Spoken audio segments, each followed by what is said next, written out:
Mushfiq saline, আপনার কাছে একই ধরনের প্রশ্ন। এই বক্তব্যটাকে আপনারা আসলে কিভাবে দেখছেন এনসিপি দল হিসেবে, এবং এই মানে লেভেল প্লেইং ফিল্ডের যে কথাটা বলা হচ্ছে, আপনারাও আশঙ্কা করছেন যে লেভেল প্লেইং ফিল্ড নেই, সেটি কেন আশঙ্কা করছেন? আপনার কাছে প্রশ্ন আমার। ধন্যবাদ, সালাম এবং শুভেচ্ছা যারা শুনছেন এবং আমার দুই সহ আলোচককে। দেখুন, এই ধরনের বক্তব্য তো খুবই আশঙ্কাজনক এবং এটাকে আমরা নিন্দা জানাই এবং একই সাথে উদ্বেগও প্রকাশ করছি এই ধরনের বক্তব্যে। তবে বাস্তবতা সেটা হচ্ছে যে বক্তব্যর মাধ্যমে এই বিষয়টা এখন সামনে আসলেও গত 1 বছর ধরে আমরা বিভিন্ন ক্ষেত্রে যে বাস্তবতা দেখছি, সেই বাস্তবতা কিছুটা প্রতিফলন এই বক্তব্যে এসেছে। যে জামায়াতের নেতাদের আমরা দেখেছি যে 5 আগস্টের পর থেকেই ওনাদের বক্তব্য যতটা, নেতাদের বক্তব্য, শীর্ষ নেতাদের বক্তব্য যতটা সহনশীল বা এক ধরনের উদার গণতান্ত্রিক মনোভাবের প্রকাশ ঘটায়, কিন্তু তৃণমূলের আচরণ তার সাথে কিন্তু আমরা মিল পাই নাই, সেই আচরণটা ভিন্ন। এবং সেক্ষেত্রে আমরা দেখেছি যে কিভাবে 5 আগস্টের পর থেকে বিএনপি এবং জামায়াতের মধ্যে প্রশাসনের নিয়ন্ত্রণ নেওয়া নিয়ে এক ধরনের প্রতিযোগিতা চলেছে এবং সেই প্রতিযোগিতার ফলাফলস্বরূপ আমরা এক সময় দেখেছি যে দুই দলই হচ্ছে প্রধান উপদেষ্টার কাছে যে অভিযোগ জানিয়েছেন, দুই দলই অন্য দলের প্রভাবের ব্যাপারে অভিযোগ জানিয়েছে। আমরা প্রশাসনের ডিসি পদ নিয়ে অনেকদিন রদবদল নিয়ে আলোচনা দেখেছি। জনপ্রশাসন সচিব কে হবেন, যিনি আসলে নির্বাচনে গুরুত্বপূর্ণ ভূমিকা পালন করবেন, এটা দীর্ঘদিন এই পোস্টটা অন্তত 1 সপ্তাহের মতো হয়তো এটা ফাঁকা ছিল, কে আসবেন এই পদে, এটা নিয়ে এক ধরনের দেন দরবার বা কম্পিটিশন চলেছে। এবং আমরা গণমাধ্যম মারফত জেনেছি যে এটা হয়েছে মূলত বিএনপি এবং জামাতপন্থী যারা রয়েছে প্রশাসনে, তাদের মধ্যে এক ধরনের কম্পিটিশন। এবং আরেকটা জিনিস আমরা দেখেছি 5 আগস্টের পর বিশ্ববিদ্যালয় যেগুলো রয়েছে, পুরো বাংলাদেশের পাবলিক বিশ্ববিদ্যালয়গুলোতে একচেটিয়াভাবে এক ধরনের এক্ষেত্রে প্রতিযোগিতায় অন্তত বড় 4টা বিশ্ববিদ্যালয়ের ক্ষেত্রে বলাই যায় যে জামাতে ইসলামী সমর্থিত যারা ছিলেন তারা অনেকাংশে এগিয়ে ছিলেন এবং সেটার প্রভাব কিন্তু কিছুটা আমরা ছাত্র সংসদ নির্বাচনগুলোতেও দেখেছি। সো লেভেল প্লেইং ফিল্ড ওইখানে যেমন ছিল না, এখন এই যে দুই বড় দল যে তাদের মধ্যে যে কম্পিটিশন চালাচ্ছেন, এটার ফলে আমাদের মতো যারা, আমাদের তো তরুণ দল, আমাদের মধ্যে গড় বয়স যদি ধরি আমাদের দলের নেতাদের হয়তো 28-29 হবে, তো এখানে সর্বোচ্চ বয়সী যারা আছেন তারাও আর্লি 40s-এর। কিন্তু আপনাদের সহযোদ্ধারা যেহেতু সরকারে আছেন, তারা যখন মানে বিভিন্ন বিশ্ববিদ্যালয়ে উপাচার্য নিয়োগ করা হোক কিংবা ডিসি প্রশাসনে বিএনপি জামাতের লোকজন নিয়োগ করা হচ্ছে, সেক্ষেত্রে তো অনেকটা নিউট্রালিটি ব্যাহত হচ্ছে, এটা তো স্পষ্ট ছিল। আপনাদের যারা বন্ধুবান্ধব উপদেষ্টা হিসেবে ছিলেন, তারা আসলে এই বিষয়ে কি পদক্ষেপ নিলেন বা আপনার কাছে সরকারের ব্যর্থতা কতটা মনে হয়? 5 আগস্টের পরে প্রথম কনসেন্ট্রেশনটা ছিল এই জায়গায় যে আওয়ামী প্রশাসন আছে, এই প্রশাসনে আওয়ামী দোসরদেরকে গুরুত্বপূর্ণ পদ থেকে সরিয়ে এখানে এমন কাউকে বসানো যাতে এই অন্তর্বর্তীকালীন সরকারকে তারা সহযোগিতা করে, অসহযোগিতা না করে। সেটা করতে গেলে আপনার অল্টারনেটিভ কি ছিল? যেহেতু আমাদের সমসাময়িকরা তো এখন হয় মাত্র চাকরিতে ঢুকেছে অথবা খুবই মানে আর্লি স্টেজের ক্যারিয়ারে আর্লি স্টেজে আছে, ওই শীর্ষ পদগুলোতে বসানোর মতো বিকল্প ছিল বাংলাদেশে আসলে ওই আওয়ামী লীগের লোকজনকে বাদ দিলে হয় বিএনপি পন্থী না হলে জামাতপন্থী। এবং সেই জায়গা থেকে ধরা যাক শুরুর দিকে হিসাবটা ছিল যে কারা ফ্যাসিবাদ বিরোধী আন্দোলনে যুক্ত ছিল তাদেরকে ওই জায়গায় হয়তো পদায়ন করা হয়েছে, কিন্তু একটা পর্যায়ে কিন্তু আমরা যে দেখেছি যে এগুলো নিয়ে কনসার্ন রেজ করা হয়েছে। এবং আমরা একটা সময় দেখলাম যে সংস্থাপন মন্ত্রণালয় সংক্রান্ত যে একটা মন্ত্রীদের কমিটি ছিল, উপদেষ্টাদের, এই কমিটিতে মাহফুজ আলম উপদেষ্টা তিনি একটা গুরুত্বপূর্ণ দায়িত্বে ছিলেন, কিন্তু পরবর্তীতে ওনাকে কিন্তু সেই দায়িত্ব থেকে সরিয়েও দেওয়া হয়েছে। এবং এটা আমরা গণমাধ্যম মারফত বিভিন্ন আলোচনা মারফত এটা শুনেছি যে এখানে কোনো না কোনো দলের অভিযোগ ছিল যে উনি কেন এখানে আছেন। কোন দলের? এটা গণমাধ্যমে আমি যেটা পড়েছি সেটা হচ্ছে জামায়াত ইসলামের অভিযোগ ছিল, বিশেষ করে উনি যখন ওই আওয়ামী লীগ নিষিদ্ধ হওয়ার পরে জামায়াত ইসলামীর রাজনীতি নিয়ে এক ধরনের স্ট্যাটাস দিলেন, তারপরেই এই ঘটনাগুলো মানে উনি এক ধরনের চাপের মুখে পড়েছেন সরকারের মধ্যে জামাতপন্থীদের দ্বারা, এই কথাগুলো কিন্তু আমরা শুনেছি। তো যেটা হচ্ছে এক ধরনের বলবো যে বিশ্বাসভঙ্গটা কিছুটা আমাদের হয়েছে, যে আমরা আশা করেছিলাম যে 5 আগস্টের পরে একটা মেরিটোক্রেসি বেসড আমাদের অ্যাডমিনিস্ট্রেশন দেখব, আমাদের বিশ্ববিদ্যালয়ের প্রশাসনগুলোতে এমন ব্যক্তিরা দায়িত্বে যাবেন যাদের প্রশাসক হিসেবে সেই দক্ষতাটা রয়েছে, তারা দল নিরপেক্ষভাবে তাদের কার্যক্রম চালাতে পারবেন। এবং একই সাথে প্রশাসনে আমরা আশা করেছিলাম যে মেরিটের বেসে লোকজন বিভিন্ন পদে যাবে, কিন্তু আমরা এরপরে দেখেছি আসলে এখনো আগে যেমন আপনার ক্রাইটেরিয়াটা ছিল যে আগে কে আওয়ামীপন্থী, এখন ক্রাইটেরিয়া হচ্ছে কে বিএনপিপন্থী, যার যেই লাইনে বা জামাতপন্থী, মানে যার যে লাইনে লবিং করার সক্ষমতা আছে সে সেই লাইন দিয়ে সক্ষমতা দেখাচ্ছে।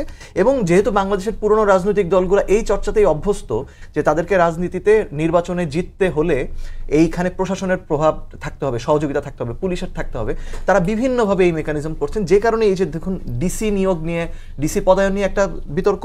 আরেকটা হচ্ছে রিসেন্টলি আমরা দেখেছি নির্বাচন কমিশনে বিএনপি দাবি করেছে যে নির্বাচন কমিশনের যে কর্মকর্তারা রয়েছে তাদেরকে রিটার্নিং কর্মকর্তা হিসেবে নিয়োগ দিতে, কিন্তু এখন নির্বাচন কমিশনে যারা কর্মকর্তা হিসেবে হিসেবে রয়েছেন, তারা যেই ব্যাচে নিয়োগপ্রাপ্ত সম্ভবত 2004-05 সময়, ওই ব্যাচটা কিন্তু পুরোপুরি বিএনপি আমলে নিয়োগপ্রাপ্ত।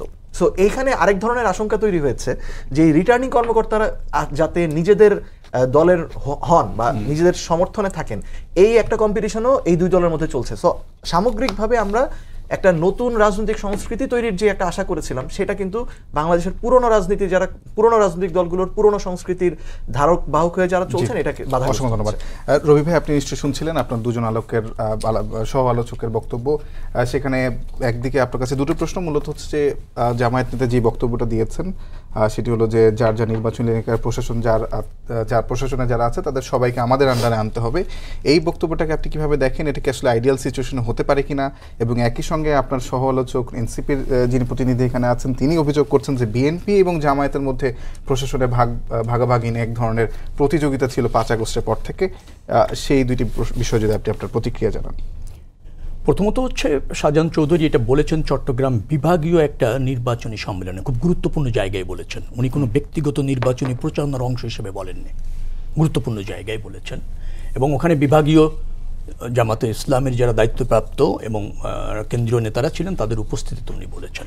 অর্থাৎ এটা হচ্ছে প্রশাসনকে নির্বাচনে বিজয়ী হওয়ার জন্য নেতাকর্মীদের মতো ব্যবহারের একটা প্রচেষ্টা। আপনি অনেকগুলি কথা বলেছেন, শাহজাহান চৌধুরী কি বলেছে, আরেকটা কথা বলা দরকার, উনি বলেছেন পুলিশ তাদের পিছনে পিছনে চলবে। হ্যাঁ, যা বলি তাই করতে হবে, পুলিশকে এইভাবে নিয়ন্ত্রণ নিতে হবে। এটা নির্বাচনী ধরেন এক ধরনের কর্তৃত্ব প্রতিষ্ঠা, অপচেষ্টা, অথবা ধরেন এটা একটা মানে যেটাকে আমি বলতে চাই যে একটা সুস্থ গ্রহণযোগ্য নির্বাচনের যে পরিবেশ, তার জন্য অন্তরায় এবং আধিপত্য প্রতিষ্ঠার জন্য একটা রাজনৈতিক দল হিসেবে নির্বাচনের আগে তার যে মনোযোগ রয়েছে এবং সেই জায়গাগুলিতে তাদের নিয়ন্ত্রণ করার যে চেষ্টা রয়েছে, তার বহিঃপ্রকাশ। এবং সেটা কিন্তু গ্রহণযোগ্য নির্বাচন অনুষ্ঠিত হওয়ার ক্ষেত্রে সবচেয়ে বড় অন্তরায়। অর্থাৎ সালেহীন যেটা বলেছে সেটা যথার্থই বলেছে যে প্রশাসনে একটা নিয়ন্ত্রণ নেওয়ার যে টেন্ডেন্সি আছে জামাতের এই বক্তব্যের মধ্যে, সেটা প্রতিষ্ঠিত হয়। এবং সেটা কিন্তু তিনি নেতাকর্মীদের না, অন্যান্য দায়িত্বশীল প্রার্থীদের অবশ্যই পালনীয় হিসেবে উল্লেখ করছেন, এইভাবে তিনি বলেছেন। এবং তিনি কিন্তু সাবেক একজন সংসদ, আমি যদি ভুল না করে থাকি। অর্থাৎ তার মধ্যে নির্বাচনী বিজয়ী হওয়ার জন্য যে টেন্ডেন্সিটা, হস্তক্ষেপের যে টেন্ডেন্সি, অথবা ধরেন অস্বচ্ছ প্রক্রিয়া অথবা কর্তৃত্ববাদ প্রতিষ্ঠার যে চেষ্টা, সেটা কিন্তু খুব মানে সতর্ক হওয়ার দাবি রাখে, সবাইকে কনসার্ন হওয়ার দাবি রাখে। এখন সালেহীন যে কথাটা বলছিল যে জামাত এবং বিএনপির এই চেষ্টা আছে, বিএনপি এইভাবে কখনো করেছে বা এইভাবে কখনো বলেছে বা এই ধরনের কোনো দৃশ্যমান প্রমাণ নেই।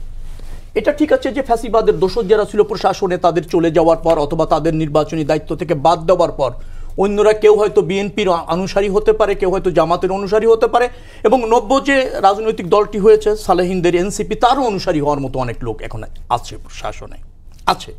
কারণ বাংলাদেশের রাজনীতিতে হস্তক্ষেপে আমলাতন্ত্রের একটা নজির অতীতে ছিল।